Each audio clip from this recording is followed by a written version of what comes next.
Hello students, today we will read about some important topics of chapter globalization of economics.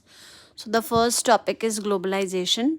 So it refers to the integration of the domestic economy with the economies of the world. जब आप अपने domestic economy को world की economies के साथ link up कर देते हो तो उसी प्रोसेस को हम लोग बोलते हैं globalisation, linking of the domestic economy with the rest of the economies of the world.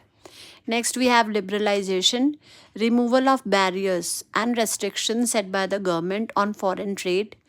Government use trade barriers to increase or decrease, that is, to regulate foreign trade to protect the domestic industries from foreign competition.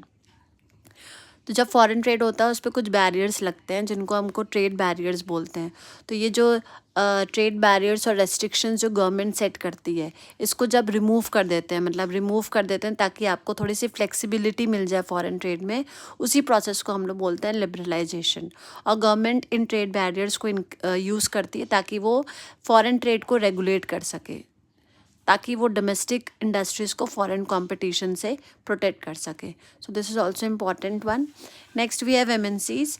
The full form of MNC is multinational corporation. बहुत सी जगह multinational companies भी है. Company that owns and control production in more than one nation.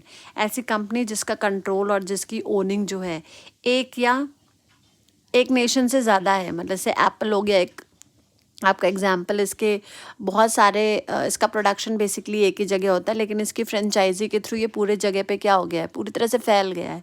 तो ये सारी companies जो basically एक जगह से कंट्रोलिंग करती है, लेकिन इसकी जो एक्सपेंशन है वो बहुत जगह पे हो जाता है, ऐसी पर्टिकुलर कंपनी को हम लोग एमएनसीज बोलते हैं. They are having the control of production in more than one nation. Next, we have privatization, transfer of ownership of property from public sector to private sector. जब आप ओनरशिप प्रॉपर्टी की public sector से private sector में transfer कर देते हो उसी को हम लोग प्राइवेटाइजेशन बोलते हैं. से पहले इलेक्ट्रिसिटी वगैरह था, पब्लिक था, अब उसे धीरे धीरे प्राइवेटाइज कर रहे हैं. तो ये सारी चीज़ों को जब आप पब्लिक सेक्टर से प्राइवेट सेक्टर में ट्रांसफ़र करने लगते हो, that process is called as privatisation.